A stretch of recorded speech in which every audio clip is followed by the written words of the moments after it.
Anybody have a lot of this going on? I have a lot of cucumbers, so I'm gonna make some refrigerator dill pickles. I'm gonna cut up this onion into little rings.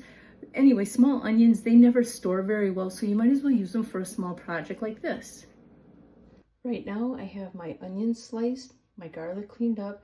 There's about 6 peppercorns and a little bit of hot pepper. This is a little bit different than what I did with my dill pickles that I canned in jars downstairs, but I'm thinking, why not have a little bit of variety? And the other day I made dill pickles and I said, oh, you save your brine, you might use it later. So I'm just gonna use my old brine and I'm gonna make my pickles. Here's some dill that I picked this morning. And all I've done is I've taken those long cucumbers and I cut them into shorter sections and I'm just quartering them like that.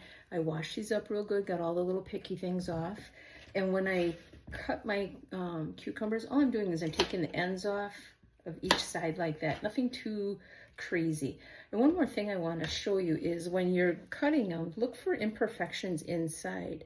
So I found this in one of my cucumbers and I ended up discarding a good, I'd say half of that cucumber, but you can see no seeds developed and there's some discoloring, so I'm not going to use that. Now comes the fun part where I'm going to start by adding my dill into my jars.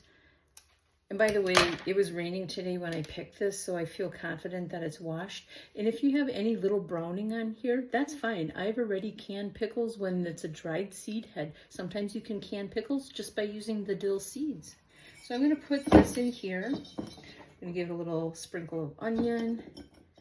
Maybe you could put one more in the bottom.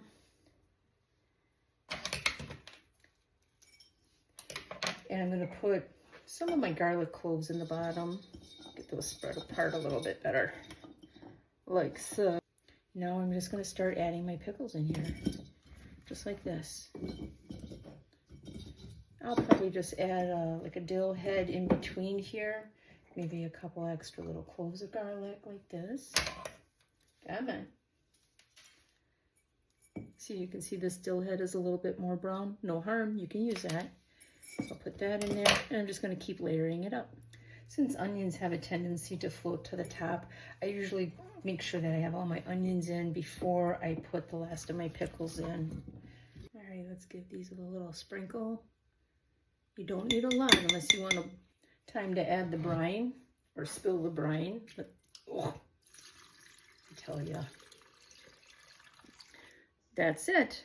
These are refrigerator pickles. I'm going to let these in the refrigerator. They say you can do it as little as just for 3 days, but I'm going to let mine go at least a week, and then I'll probably start nibbling on them.